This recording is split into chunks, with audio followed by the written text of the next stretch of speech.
Tidak diragukan cintaan kita Bapa Ibu kepada Rasulullah SAW. Tapi yang perlu kita cari tahu, apakah Rasulullah mencintai kita. Wahai Mu'adz, demi Allah aku mencintaimu. Wahai Mu'adz, jangan tinggalkan. Aku wasiatmu, jangan tinggalkan. Setiap habis salat fardu, baca 3 kali. Allahumma a'inni ala dhikrika wa syukrika wa husni ibadatik. Dan zikir ini ulama membolehkan kita baca di ujung tahiyat. Habis tahiyat, salawat, sebelum salam kita boleh baca Allahumma a'inni ala dhikrika wa syukrika wa husni ibadatik 3 kali. Kalau tertinggal atau terlupa, bisa dibacakan sesudah selesai salat. Jadi kita bebas. Dan dua-duanya dicontohkan. Bapak Ibu jamaah sekalian dimuliakan Allah Subhanahu wa taala. Subuh, waktu yang barakah. Waktu subuh turunnya rizki. Waktu subuh turunnya malaika. Waktu subuh disebarkan keberkahan dari Allah. Waktu subuh bacaannya jadi saksi. Pahala salat sunnah subuh 2 rakaat yang disebutkan sunnah fajar atau sunnah subuh atau sunnah qabliyah subuh. 3 kalimat tapi maknanya sama. Berbeda-beda nama tapi pelaksanaannya sama. Sunnah fajar, sunnah subuh, sunnah qabliyah subuh, itu semua dilaksanakan sesudah azan. Sesudah azan sebelum salat. Rasulullah SAW bersabda, Raka'ata al-fajr khairun min ad-dunya wa ma fiha. 2 rakaat subuh yang disebutkan sunnah qabliyah itu lebih besar pahalanya daripada dunia dan seisinya. Itu sunnahnya Bapak Ibu. Kira-kira gimana wajibnya? Kalau sunnahnya begitu besar pahalanya, lebih besar daripada dunia dan seisinya pahalanya, itu sunnahnya. Makanya ulama membolehkan seandainya kita datang ke masjid talat, jamaah masjid sudah iqamat dan sudah salat, kita datang bertemu dengan jamaah di rakaat pertama atau masih kita rakaat kedua, jadi masbuk. Begitu kita selesai, ulama membolehkan untuk melaksanakan sunnah qabliyah subuh bagi orang yang rutin menjaganya. Seandainya sekali-kali telat datang ke masjid sudah iqamat, ulama membolehkan kita laksanakan habis salat. Sedangkan kita tahu Bapak Ibu, habis salat subuh tidak ada salat, dilarangkan waktu larangan. Tapi ulama memberikan kecualian untuk melaksanakan sunnah qabliyah yang tertinggal tadi sebelum salat. Kenapa ulama membolehkan? Karena sayang sekali dirugikan pahala yang begitu besar, yang lebih besar daripada dunia dan seisinya. Di mazhab Imam Abu Hanifah menganggap sunnah fajar itu wajib, saking mulianya dan besar pahalanya.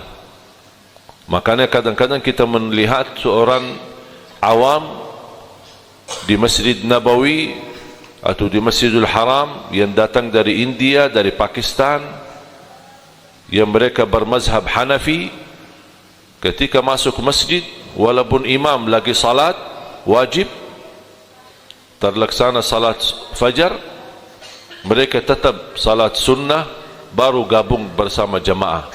Dia salat sunnah sendiri baru gabung. Saking begitu fanatiknya mereka untuk menjaga sunnah fajar. Kalau salat subuhnya lebih besar pahalanya bagi orang yang salat subuh berjamaah daripada orang yang tahajud sepanjang malam. Sebagaimana bersabda Rasulullah SAW, "Man shalla al-fajr fi jama'ah, faka'annama qama al-laila kullah." Barang siapa yang salat subuh berjamaah, seperti orang yang salat tahajud sepanjang malam. Mohon maaf, kita sepanjang malam enak tidur. Siapa yang kuat melaksanakan tahajud sepanjang malam?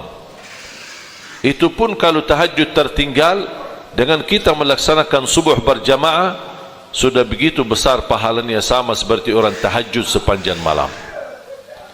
Bacaan salat subuh jadi saksi, karena salat kita di subuh diikuti dan dihadiri oleh malaika. Doa Nabi Muhammad SAW, Allahumma barik li ummati fi bukuriha. Ya Allah, berkahi umatku di awal hari. Di awal hari maksudnya pagi hari, subuh hari, dapat keberkahan dari Allah Subhanahu wa taala. Sedekah subuh termasuk amalan yang terbaik dan terindah di waktu subuh. Habis kita melaksanakan salatnya, dianjurkan untuk menjaga sedekah subuh. Sedekah setiap waktu bagus, setiap saat bagus. Dan pengalaman saya, tidak diragukan masyarakat Indonesia soal sedekah. Dimanapun, saat di masjid, di jalan, untuk anak yatim, santunan, untuk Al-Quran, pembinaan Al-Quran, untuk anak santri Al-Quran, di hari Jumat ketika tergeser kota amal, luar biasa, tidak diragukan. Tetapi perlu diperhatikan sedekah subuh. Pertama, kita mendapatkan doa Nabi Muhammad SAW agar aktivitas kita di subuh hari diberkahi Allah. Ibadah, apapun aktivitas kita. Yang kedua, setiap waktu subuh Allah turunkan malaika. Tugasnya cuma satu, mendoakan orang yang berinfak di subuh hari. Tidak ada doa yang lain. Kira-kira Bapak Ibu berkenan tidak dapat doa malaika? Siapa yang tidak mau didoain oleh malaika? Yang doanya makbul, malaika yang suci. Allahumma a'ti munfiqan khalafa, sebagaimana bersabda Rasulullah SAW, Allah tugaskan malaika mendoakan, ya Allah, ganti yang lebih baik bagi orang yang berinfak di subuh hari. Bapak Ibu jamaah sekalian dimuliakan Allah Subhanahu wa taala, apalagi di subuh hari kita melaksanakan baca Quran. Mulailah harimu dengan baca Quran, tutupi harimu dengan baca Al-Quran. Mulai harimu dengan membaca Al-Quran seperti Nabi Muhammad sallallahu alaihi wasallam. Rasulullah SAW begitu bangun tidur suka membaca 10 ayat terakhir daripada surah Ali Imran, sama ayat yang tadi saya baca di dalam salat subuh. Kenapa saya baca? Karena pas tadi bangun tidur menuju ke sini saya lupa, saya baca. Makanya pas saya salat saya ingat kebiasaan Rasulullah SAW, saya lupa lakukan, makanya saya bacakan di dalam salat untuk menjalani kebiasaan Nabi Muhammad sallallahu alaihi wasallam. Begitu bangun tidur di subuh hari membaca ayat 10 ayat terakhir daripada surah Ali Imran, surah yang ketiga. Inna fi khalqis samawati wal ard wa ikhtilafil laili wan nahar la ayatin li ulil albab alladhina yadhkuruna Allah qiyaman wa qu'udan wa ala junubihim wa yatafakkaruna fi khalqis samawati wal ard rabbana ma khalaqta hadha batilan subhanak faqina adzaban nar. Mulai dari ayat 199 sampai ayat terakhir.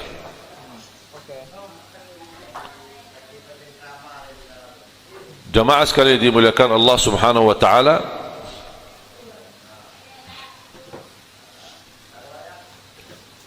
sepuluh ayat yang dibacakan terakhir daripada surah Ali Imran oleh Rasulullah SAW,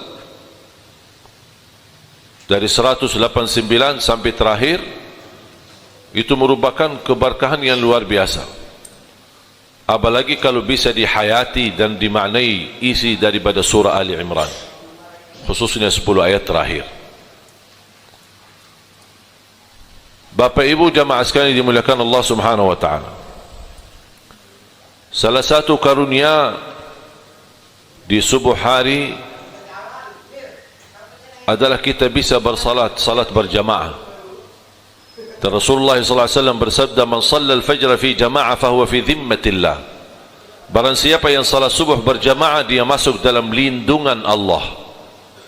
Selamat dari kecelakaan, selamat dari keburukan, selamat dari bahaya, selamat dari godaan syaitan, selamat dari godaan jin, dan selalu dalam lindungan Allah Subhanahu wa taala. Hanya syaratnya melaksanakan salat subuh berjamaah. Bahkan berita gembira dari Rasulullah sallallahu alaihi wasallam, basyirul masya'ina fi adh-dhulami ila al-masajid bin nuri tam yaum al-qiyamah. Berilah berita gembira bagi orang yang suka datang ke masjid di saat gelap. Kira-kira subuh itu masih gelap? Masih gelap kan? Tapi kita berkenan meninggalkan rumah dan datang ke masjid. Kata Rasulullah SAW, berilah berita gembira bagi orang-orang yang suka datang di saat gelap ke masjid untuk melaksanakan salat, akan Allah ganti dengan cahaya yang sempurna di hari kiamat.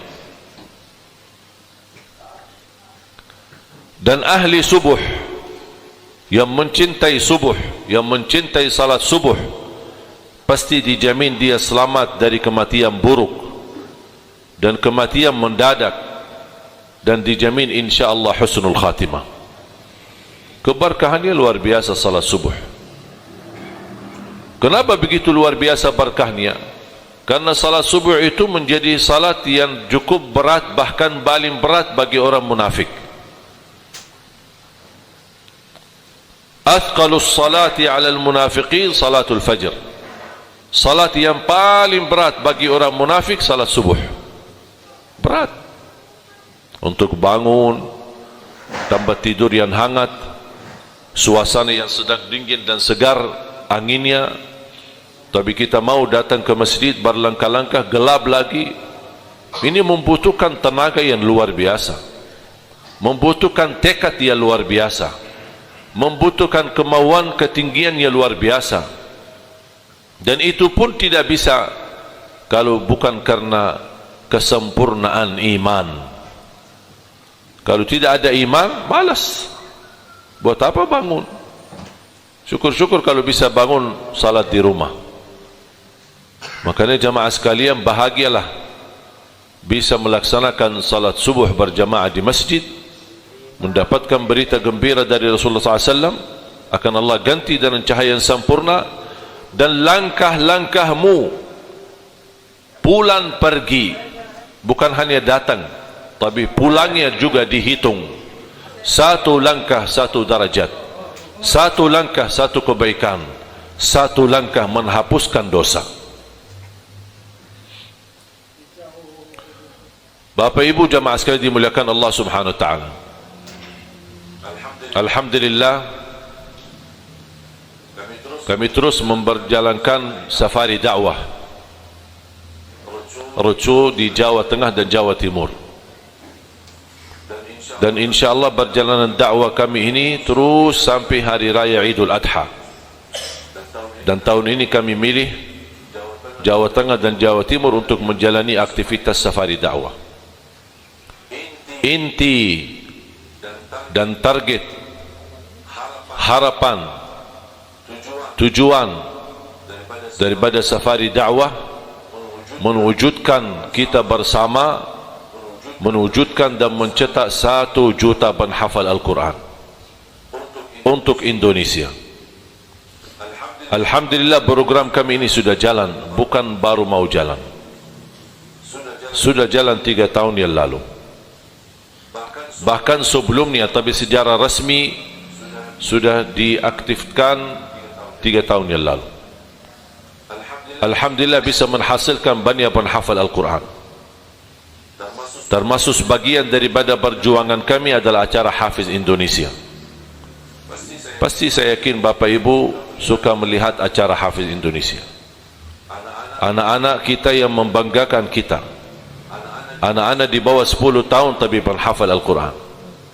Walaupun sayang sekali Bapak Ibu menonton acara Hafiz Indonesia, acara yang sudah jadi, sudah matang, sudah masuk ke TV atau bisa melihat di layar TV. Tetapi banyak tidak tahu apa perjuangan kami sebelum acara Hafiz Indonesia. 4 bulan bekerja keras menumbuhkan anak-anak. Yang tampil di acara Hafiz Indonesia cuma 20 orang. Dan itulah yang terbaik dari jumlah lebih dari 400 peserta Hafiz Indonesia.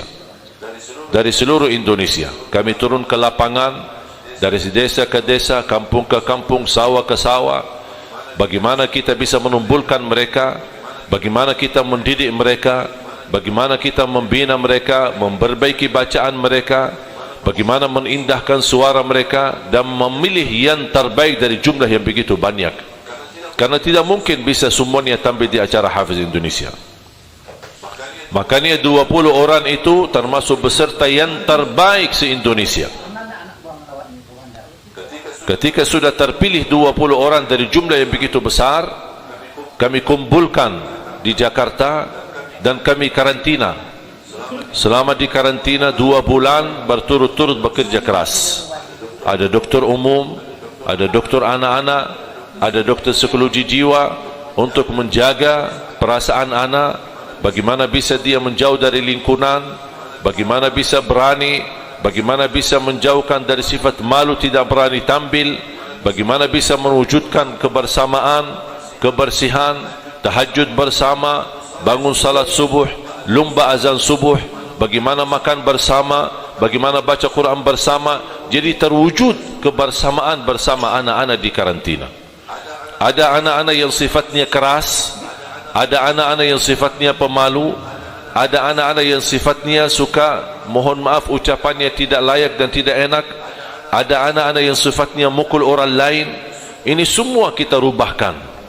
Alhamdulillah respon dari para orang tua, anak kami alhamdulillah bisa berakhlak akhlakul Quran berkat Hafiz Indonesia. Karena kami memperhatikan kehidupan mereka sehari-hari.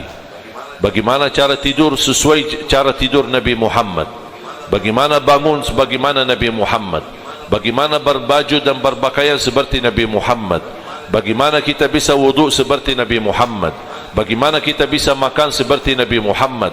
Itulah yang tertanam. Makanya ketika ada anak-anak Hafiz Indonesia dieliminasi, dia menangis.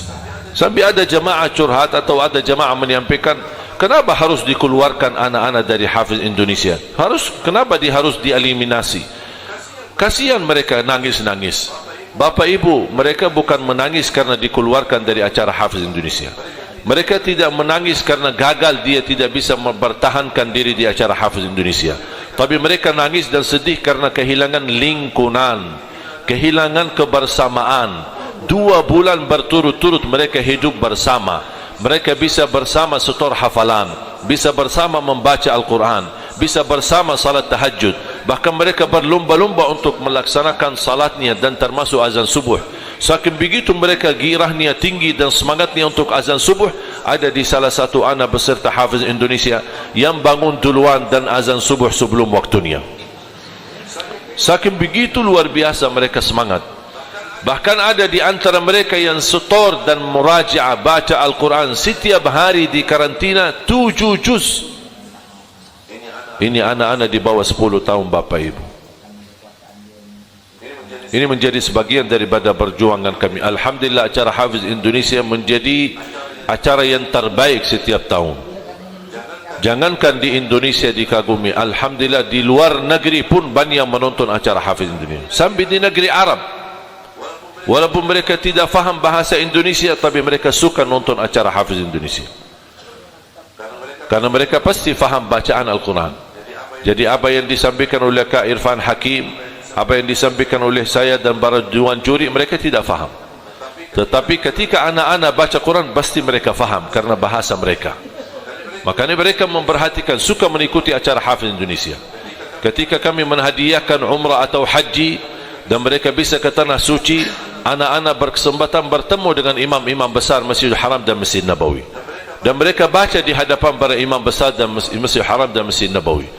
Mereka langsung direaksi dengan baik, direspon dengan luar biasa. Bahkan ada salah satu imam berbicara dengan anak-anak kita bahasa Arab. Anak-anak kita tak ngerti. Imam pun kaget, masa mereka tak bisa bahasa Arab? Saya bilang bisa, Pak Imam. Assalamualaikum warahmatullahi wabarakatuh. Itu aja satu kalimat, yang lain tidak bisa. Oleh kerana itu jemaah sekalian, sampai ada teman saya di Arab, dia berkeinginan buat acara Hafiz Indonesia versi Arab. Sudah berupaya, kita sudah bentukkan programnya, bagaimana teknisnya, bagaimana susunannya, bagaimana prosedurnya, dan kita meminta mereka mencarikan anak-anak di bawah, syaratnya di bawah 10 tahun. Itu syarat, di bawah 10 tahun. Kita tidak mau tingkat dewasa. Mereka sudah berupaya mencari di Madinah, di Makkah, di beberapa kota di Arab Saudi.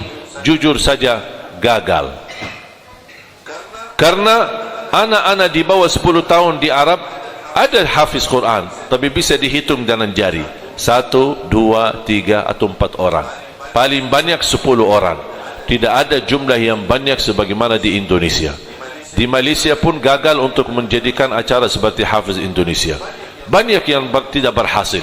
Indonesia diberikan oleh Allah karunia memiliki anak yang banyak dengan usia 10 tahun, di bawah 10 tahun, tapi hafal Al-Quran. Bahkan kita lihat anak-anak yang memiliki keterbatasan seperti Aila dan Kaila, yang mereka buta tapi bisa menghafal Al-Quran. Ada juga anak-anak yang memiliki keterbatasan, tidak normal fisiknya dan kesehatannya, tetapi subhanallah diberikan dahsyat karunia membaca dan menghafal Al-Quran. Seperti Alana, seperti Najah. Najah orang itu tidak bisa baca Quran, kita kasih Al-Quran suruh baca, dia tidak bisa. Tapi coba dites hafalannya, hafal Al-Quran 30 juz, hafal nomor ayat, nomor halaman, kanan kiri, atas bawah, dan dia begitu memiliki keterbatasan amat luar biasa, sangat dahsyat.